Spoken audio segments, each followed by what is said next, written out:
चढ़ती कला fast news. नमस्कार, मैं रचना शर्मा चढ़ती कला टाइम टीवी देख रहे सभी दर्शकों का स्वागत करती हूं। आप देख रहे हैं फास्ट न्यूज।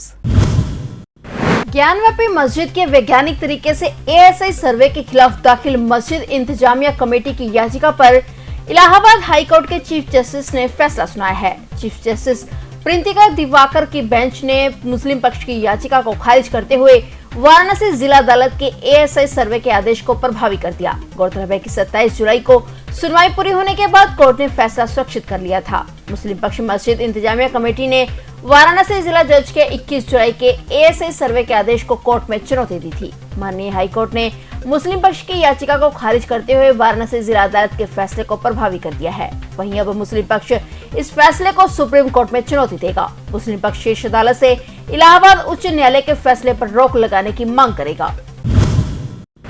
अमेरिका ने मणिपुर हिंसा के बाद एक बार फिर हरियाणा के नूह में हुए सांप्रदायिक तनाव पर अपनी चिंता प्रकट की है। अमेरिका के विदेश विभाग ने नूह समेत गुरुग्राम और आसपास के इलाकों में हुई हिंसक झड़प के बाद लोगों से शांति की अपील करते हुए कहा कि हिंसा से दूर रहने का आग्रह करते हैं। अमेरिकी विदेश विभाग के प्रवक्ता मैथ्यू मिलर ने विदेश विभाग की ब्रीफिंग को संबोधित करते हुए कहा कि वे भारत के हरियाणा प्रदेश के नूह और अन्य इलाकों में पनपे सांप्रदायिक हिंसा पर जाहिर तौर पर हमेशा की तरह शांति की अपील करते हैं और लोगों से आग्रह करते हैं कि वे हिंसक गतिविधियों से दूरी बनाए रखें।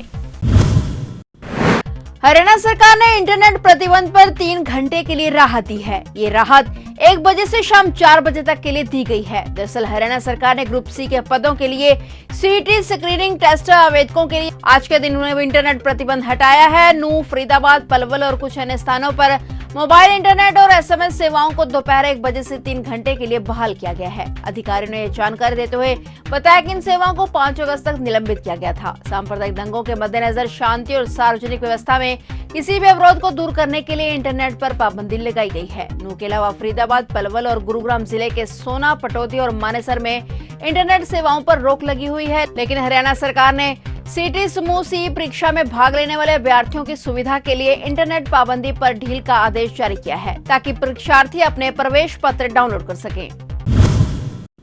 हरियाणा के मेवात जिले के नूह में विश्व हिंदू परिषद की शोभा यात्रा के दौरान हुई हिंसा के मामले में गृह मंत्री अनिल विज ने कहा कि सरकार की सबसे पहले प्राथमिकता शांति बहाल करने की है, जिस पर हम काम कर रहे हैं। केंद्र से भी फोर्स मंगाई गई है, प्रदेश की फोर्स भी लगाई गई है और पूरी तरह से शांति बहाल है। उन्होंने कहा कि मोनू मानेसर क्रिमिनल है और इसकी अगर संलिप्तता पाई गई है तो उसके खिलाफ भी कार्रवाई की जाएगी। गृह मंत्री अनिल विज ने कहा कि लोगों में विश्वास पैदा करना हमारी सबसे पहली प्राथमिकता है। जो लोग वीडियो में दिखाई दे रहे हैं उनके खिलाफ एफआईआर की गई है और उनको डिटेन किया गया है, गिरफ्तार भी किया गया है। हर एक दोषी पर कार्रवाई की जाएगी, उचित कार्रवाई होगी। बीजेपी एमएलए सत्य प्रकाश जरावता द्वारा कांग्रेस विधायक मामन खान पर लगाए आरोपों पर अनिल विज ने कहा कि जिसने भी इन दंगों के अंदर इंजीनियरिंग की है हम किसी को भी नहीं छोड़ेंगे, लेकिन पहले जांच करेंगे, उसके बाद उनको बेनकाब करेंगे और फिर कार्रवाई होगी।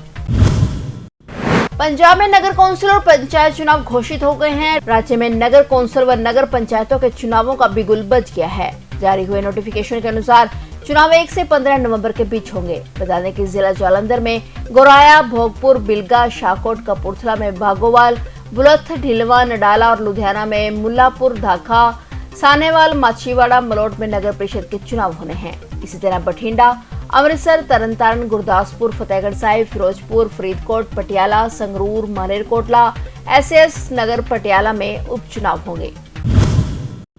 पंजाब भाजपा अध्यक्ष सुनील जाखड़ ने खालसा एड पर एनआईए द्वारा की गई छापेमारी पर गहरी चिंता जताई है। सूत्रों के मुताबिक नई दिल्ली में केंद्रीय गृह मंत्री अमित शाह से मुलाकात के दौरान जाखड़ ने इस छापेमारी पर प्रदेश भाजपा के विचारों से उन्हें अवगत करवाया। पार्टी सूत्रों की माने तो जाखड़ ने साफ कहा है कि खालसा एड जन कल्याण के काम में अपना योगदान देती है। पंजाब ही नहीं बल्कि देश में कहीं भी कोई आपदा आए तो खालसा एड के कार्यकर्ता मदद को पहुंचते हैं। यह एक समाज सेवी संस्था है जिसका समाज में एक बड़ा स्थान है। सुनील जाखड़ के अलावा अकाली दल ने भी खालसा एड पर एनआईए द्वारा की गई छापेमारी का कड़ा विरोध जताया है। मणिपुर हाईकोर्ट ने चूड़ाचांदपुर जिले के हाउलाई खोपी गांव में उस प्रस्तावित स्थल को लेकर वैसे को वैसा बनाए रखने का आदेश दिया, जहां कुकी जो समुदाय के लोगों ने जातीय संघर्ष के मारे गए 35 लोगों का अंतिम संस्कार करने की योजना बनाई थी। कार्यवाहक मुख्य न्यायाधीश एमवी मुरलीधरन ने सुबह 6 बजे सुनवाई के बाद यह आदेश पारित किया है। इस बीच कुकी समुदाय का संगठन भी केंद्रीय गृह मंत्री अमित शाह के अनुरोध के बाद अंतिम संस्कार का कार्यक्रम 5 दिन के लिए शर्त स्थगित करने पर सहमत हो गया। उसने बताया कि मिजोरम के मुख्यमंत्री जोरमथंगा ने भी यही अनुरोध किया है। फिरोजपुर के गजनीवाला गांव के पास सतलुज दरिया में बहकर पाकिस्तान पहुंचे हरविंदर सिंह पुत्र मुख्तियार सिंह निवासी शेरेवाल हाल परचिया बिहारीपुर और रतनपाल पुत्र महेंद्र सिंह निवासी खेरिया मुस्तरका थाना मेहतपुर आज घर नहीं लौट सके।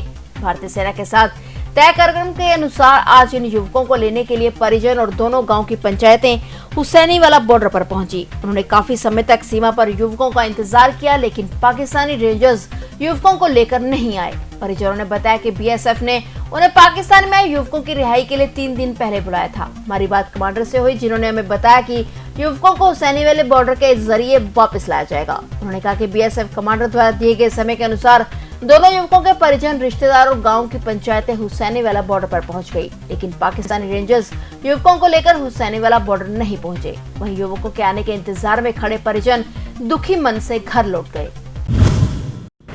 पाकिस्तान से भारत आने वाली मीडिया की सुर्खियों में रहने वाली सीमा हैदर को अब फिल्म में काम करने का ऑफर मिला है, जिसके चलते सीमा से फिल्म प्रोड्यूसर अमित जानी ने मुलाकात की है। इतना ही नहीं, इसके बाद अब उनसे एक राजनीतिक पार्टी ने भी संपर्क किया है और चुनाव लड़ने का भी प्रस्ताव दिया है। रिपोर्ट्स की माने तो सीमा हैदर को फिल्म का ऑफर किसी और ने नहीं बल्कि उत्तर प्रदेश नवनिर्माण सेना के अध्यक्ष अमित जानी ने दिया है। मुलाकात के दौरान सीमा ने अमित जानी को बताया कि वह फिल्म में काम करने के लिए तैयार है। अमित जानी का ये प्रोडक्शन हाउस मुंबई में है। गौरतलब है कि सीमा के साथ साथ इस फिल्म में सचिन को भी काम करने का ऑफर मिला है। अंबुजा सीमेंट ने 5000 करोड़ रुपए के उपक्रम मूल्य पर सांगी इंडस्ट्रीज में बहुलांश हिस्सेदारी करने की घोषणा की है। सांगी इंडस्ट्रीज पश्चिम भारत की प्रमुख सीमेंट कंपनी है।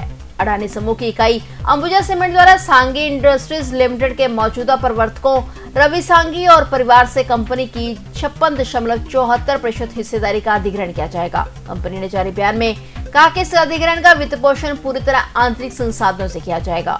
हिंडनबर्ग की रिपोर्ट में अडानी की कंपनियों पर वित्तीय अनियमितता के आरोपों के बाद यह समूह द्वारा किया गया पहला बड़ा सौदा है। इस सौदे से अंबुजा सीमेंट को अपनी क्षमता को बढ़ाकर 7.36 करोड़ टन सालाना करने में मदद मिलेगी। इस घटनाक्रम पर अडानी समूह के चेयरमैन गौतम अडानी ने कहा कि यह एक ऐतिहासिक अधिग्रहण है। इसमें अंबुजा सीमेंट्स की वृद्धि की यात्रा को तेज करने में मदद मिलेगी। उत्तर प्रदेश के शामली जिले में यूपीएसटीएफ द्वारा छापेमारी की कार्रवाई की गई। इस दौरान यूपीएसटीएफ ने जाली करेंसी के साथ इमरान नाम के एक व्यक्ति को गिरफ्तार किया है, जबकि उसके 4 अन्य साथी फरार होने में कामयाब रहे। पकड़ी गई जाली करेंसी को इमरान द्वारा बाजार में चलाना था और 1 लाख की नकली करेंसी के बदले 55,000 रुपए असली करेंसी के देने थे। कांदला निवासी व्यक्ति उसे यह जाली करेंसी बाजार में चलाने के लिए देने के लिए आया हुआ था। मुखबिर की सूचना पर एसटीएफ द्वारा जाली करेंसी के साथ इमरान नाम के व्यक्ति को धर दबोच लिया गया। इमरान करीब 8 साल पहले भी जाली करेंसी के मामले में जेल जा चुका है। जो जाली करेंसी इमरान के पास से बरामद हुई है उसमें सभी नोट 100 और 50 के हैं। जब यूपी एसटीएफ ने मौके पर पड़ी नकली भारतीय करेंसी को देखा तो एसटीएफ के भी होश उड़ गए, क्योंकि नकली करेंसी हूबहू असली करेंसी जैसी नजर आ रही थी। फिलहाल पुलिस नकली करेंसी का यह नेटवर्क कहां तक फैला हुआ है इसका पता लगाने में जुट गई है। फिलहाल फास्ट न्यूज में इतना ही और नए समाचारों के साथ फिर से हाजिर होंगे। तब तक के लिए देखते रहिए चढ़ती कला टाइम टीवी। चढ़ती कला फास्ट